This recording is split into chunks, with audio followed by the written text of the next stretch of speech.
안녕하십니까. 한반도 안보전략연구원 부원장 김학입니다. 오늘은 트럼프 미 대통령의 닉슨 전략에 대해서 살펴보고자 합니다.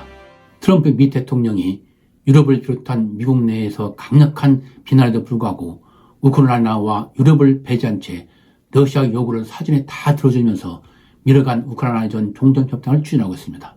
트럼프는 심지어 젤렌스키를 선거도 치르지 않는 독재자로 비난하면서 우크라이나 정권 교체 가능성까지 시사하면서 러시아의 일방적 유리한 방향으로 종전협상을 추진하고 있어 러시아로부터 안보 위협을 느끼고 있는 유럽 동맹 국가들로부터 강력한 반발을 불러일으키고 있습니다. 이에 따라 2차 대전 종전 후 80년 동안 유지되어 온 대서양 동맹의 균열을 가지면서 미친놈 전략이라는 비난을 받고 있습니다. 그러나 시간이 지나면서 트럼프 미치광이 같은 행태의 배후에 냉전 시대인 1970년대에 닉슨 미국 대통령이 소련과 중국을 분리시키기 위해 추진했던 전략을 역으로 적용하는 닉슨 전략, 영어로 말하면 리버스 닉슨 스트래티지입니다. 닉슨 전략이 있음이 트럼프 정부 외교안보 인사들의 말에서 점점 드러나고 있습니다. 루비오 미 국무장관은 1월 15일 인사청문회에서 중국을 지금까지 미국이 직면했던 적대국 중 가장 힘있고 위험한 적대국을 규정하면서 중국 견제가 향후 최우선 과제임을 밝힘으로써 트럼프 이 정부에서 우크라이나전과 과자전은 뒷줄을 밀 것임을 암시했습니다. 그리고 2월 27일 브레이바트 뉴스지와의 인터뷰에서 중국과 러시아가 밀접한 유대는 미국에 큰 문제를 제기하고 있다면서 만약 러시아가 중국의 영원한 부하가 되어 두 핵국가가 미국에 대항한다면 더욱 미국에 큰 문제가 될 것이라고 언급하는 등 중러 간 밀착에 대해서 큰 경계심을 표출했습니다.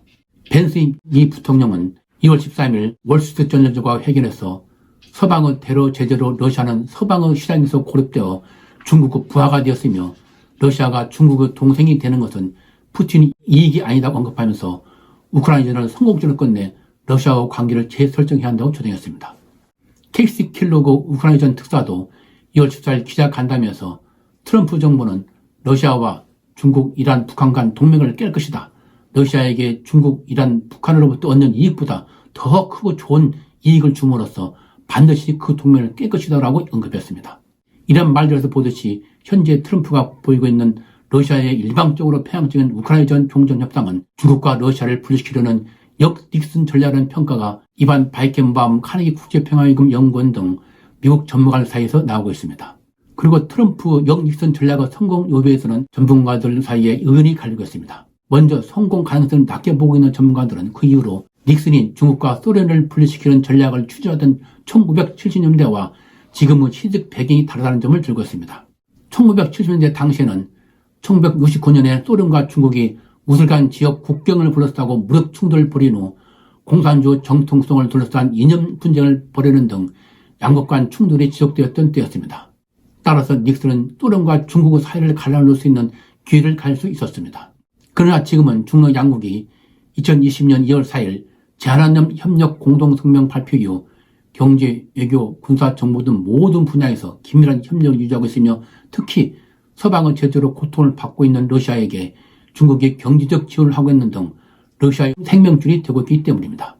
더구나 4년 후 미국에서 정권이 바뀌어 바이든 정부처럼 다시 트럼프와 반대로 정책을 추진할 경우 전략적 동반자인 중국을 잃는 것은 러시아에게 큰 타격이 되기 때문에 러시아가 절대로 중국과 결별이 아닐 것이기 때문이라는 것입니다. 따라서 중국과 러시아를 갈라놓는 것은 불가능하다는 것입니다. 이와 같이 트럼프 닉슨 전략 성공 가능성 여부에 대해 전문가들의 견해가 갈리고 있습니다. 그러나 서방이 입수한 러시아의 정부사나 싱크탱크가 작성하여 푸틴에 보고한 메모를 볼 때 트럼프 닉슨 전략 성공 가능성이 전혀 없는 것은 아님을 보여주고 있습니다. 그 보고서에 따르면 러시아의 유리한 조건으로 종전하기 위해 미국이 민감하게 여기고 있는 중국과 기술 및 군사협력 종식, 중국의 전략적 능력을 강화시키는 인프라 프로젝트에 중국 참여 제한, 그리고 유럽에 대한 러시아의 천연가스 수출 제한과 미국의 액화 천연가스 판매 허용, 미국 기업의 우크라이나 점령지 광물 개발에 참여 허용 등을 미국에 제한할 것을 제시하고 있습니다. 이는 트럼프 거래적 접근 방식을 유사한 것으로 러시아가 보다 더 큰 이익을 위해서는 중국이 주는 이익을 포기하고 중국과 관계를 무시할 수 있음을 시사하는 것이라고 하겠습니다. 푸틴이 얻고자 하는 더 큰 이익, 즉 푸틴의 최종 목적은 우크라이나의 실러 정권 수립 및 이를 통한 우크라이나 점령, 유럽에서 영향권 확대입니다. 현재 서방의 제재로 경제적 고통과 외교적 고립을 겪고 있는 푸틴이 중국의 도움을 받고 있지만 트럼프가 테러 제재를 해제하고 푸틴의 욕구를 충족시켜줄 경우 푸틴은 중국에 등을 돌릴 가능성을 배제할 수 없다고 하겠습니다. 이러한 트럼프 테러 접근 의도를 간파하고 있는 푸틴은 몸값을 높이기에 시진핑과 친밀함을 과시하고 있습니다. 푸틴은 지난 2월 24일 시진핑에게 전화를 걸어 미국과 우크라이나 종전 협상 등 현재 상황에 대해 설명하면서 중국과 관계 발전은 러시아가 장기적 안목에서 내린 전략적 선택으로 절대 인치 방편이 아니며 시시각각 영향을 받지도 않고 외교 요원에도 방해를 받지 않는다고 언급하는 등 중국과 변함없는 협력 의지를 보였습니다. 한편 시진핑은 트럼프 테러 접근을 우려스럽게 지켜보고 있습니다. 시진핑은 푸틴과 통화에서 역사와 현실을 보여주듯 중국과 러시아는 떨어질 수 없는 좋은 이웃이자 아픔을 함께하고 서로 지원하며 함께 발전한 진정한 친구라면서 중러 관계는 제3자를 겨냥하지도 어떤 제3자의 영향도 받지 않는다고 강조했습니다. 그리고 중러 양국의 발전 전략과 외교 정책은 장기적 것이며 구체적 변동이 있더라도 중러 관계는 침착하게 전진하고 각자의 발전을 도우며 국제관계의 안정성과 긍정 에너지를 주입할 것이라고 언급하는 등 미국의 중국과 러시아 분리 시도에 흔들리지 말 것을 촉구하였습니다.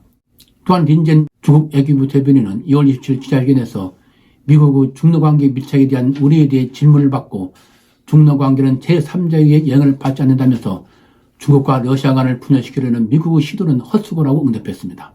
이와 같이 트럼프 닉슨 전략 추진에 푸틴과 시진핑은 변함없는 관계 확인으로 대경하고 있습니다.